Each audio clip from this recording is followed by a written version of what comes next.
Hello there, I've got a video for you here today that's just showing you a really amazing start to an A-level unit based on physical elements. This has been done by one of my students this year as part of the new AQA A-level course. This student is taking their A-level now, and this is basically the investigation that they started after their A-level exam terminated. As you can see, the little flick by there that's going through, already at this stage they've managed to do quite a few successful pages in their book, and I thought it'd be a good idea to share that with you. However, before I share that, let me just show you what happened whilst I was actually doing the marking.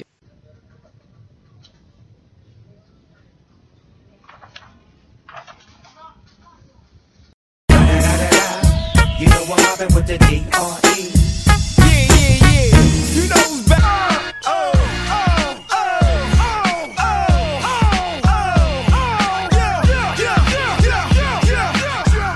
Anyway, enough of that. Straight back into the first page there. I better get a bit more serious to try and help you guys out and stop larking about.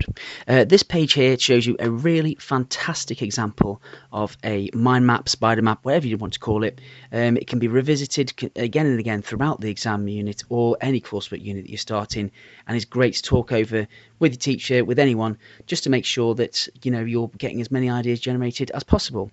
I'll put a few other examples on just to flash by that have been done by my students over the last years or so, and hopefully this will give you a few ideas for starting your own as well. This next page here, going straight into some mood boards and the intentions. Very important to start off with your written intentions. Write down what your ideas are, write down what your thoughts are, write down what artists you're thinking of investigating, just as a start. This can change throughout your coursework unit, and if it didn't, I'd be quite concerned. It's the sort of thing that the examiner wants to see. Going off on tangents, making sure that you investigate fully with a wide breadth. Don't just set out to investigate A, B, and C and end up with A, B, and C. They want to see X, Y, and Z as well. This next page here is just showing the 4 different parts of the student's work based on the physical elements, looking at earth, wind, fire, and water, and then the ideas and images associated with it.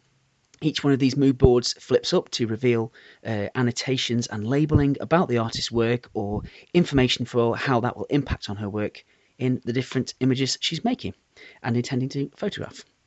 This little bit in the middle here just shows how a lot of students choose to, in their workbooks, string in hinges, little flaps, little extra bits of paper that just basically show extra information and intentions for what's going on. It's very hard sometimes for the examiners of your work to see what's going on and understand, so written information really does help.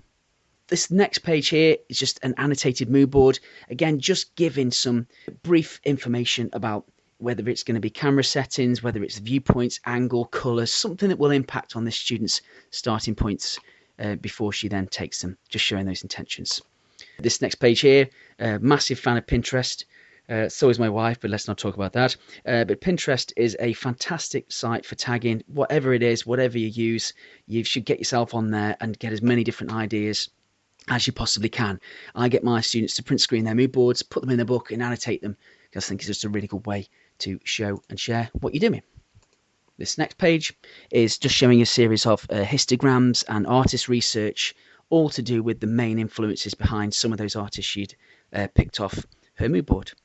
And then this page here showing basically says their development ideas, so a mixture of things and ideas, annotations, drawings, labelling for what she intends to do with this particular set. This is her first set, based around textiles and woven materials and fabrics, trying to show the different elements in a non-standard way. So obviously not just taking pictures of fire straight away, thinking about the colours associated with it, the materials, that sort of thing. And it was an interesting way to start and a little bit more subtle than just going straight for the fire there. Each set's taken it's standard format of showing off your raw contacts and corrected images above, along with some simple developments and artist connections all on that page there, just to give an overall summary of what was done in that particular set. This next set showing images from clouds from above. Sometimes you can't always get in a plane and get out and about, but if you are lucky enough and you're able to do that and it's relevant to the work, it just shows that sort of 100% different viewpoint, and getting that difference and that variety in your A-level coursework is incredibly essential, so make sure you think about that when you're doing your work. This next set here, introducing the figure. It's a great little sort of like move on from the previous one that was obviously above the clouds. This is then showing how a figure or a portrait model could be used in relation to the ideas to do with physical or classical elements within photography. Quite a successful set. It does help that you think carefully about your viewpoint, your angle, and having a model that you sort of can give any command that's necessary in order to get what you need to get. Really, really good set, and these pages here with just the 4 images are a really good thing to put after an evidence-based set of pages. It's always good to show a showcase as well of just the images without any writing or any other type of text. Then this next page here is of landscapes, relevant to showing like sort of earth, and then showing that particular physical element within her work. All the way through the book, she's intending to take different sets of images and then use all those images in such a way where she can develop and combine them together later on. This set here with a model outside in natural light is trying to show then Earth, but in a more natural way than just actually showing something on a larger scale with a mountain range or the previous landscapes that she was showing. This image here, nice little contrast with the previous set where it was more foresty and a female model. This one is out in slightly more brighter conditions, looking in fields and with a male model.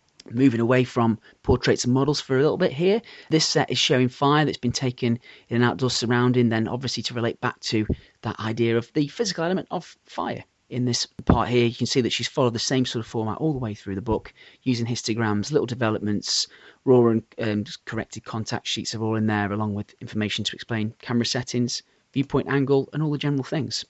This one here, which was my personal favourite, I thought this was a really successful set, combining together earlier on from that first set with the fabrics to do and associated with the colour of fire, also then used with a model.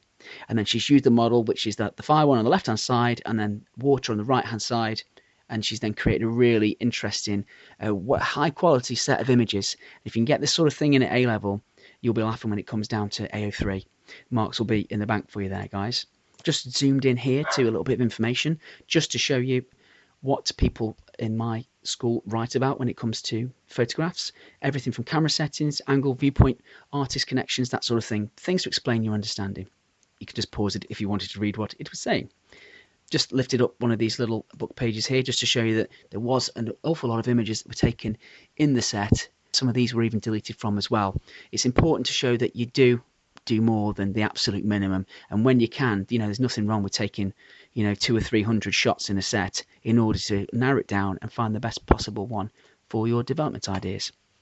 This page after this just showing a couple of really lovely crops on the bottom left there, as well as the students then 4 selected favourites. And the absolute clincher after that, another showcase page just showing the best images overall. Then the remaining images that are just in the rest of this video are just showing the last set, but hopefully this has helped you and maybe inspired you to take photos yourself for your own work and your own investigation. But this has been one of the best starts to an A-level I've seen recently, and thought I would share it with you. Any questions, please email me through the channel, and apart from that, I will leave you with these lovely and wonderful outtakes courtesy of my dog Prince. Bye, Toodles. Here's my dog, Prince. Prince, look at the camera. It's right there. Do you like hard work, Prince? Do you like... Oh, he hates it. Oh, well then. Bye. Beavering away now. Colouring in. Still doing that. Oh, my dog seems to be enjoying himself there. Very good.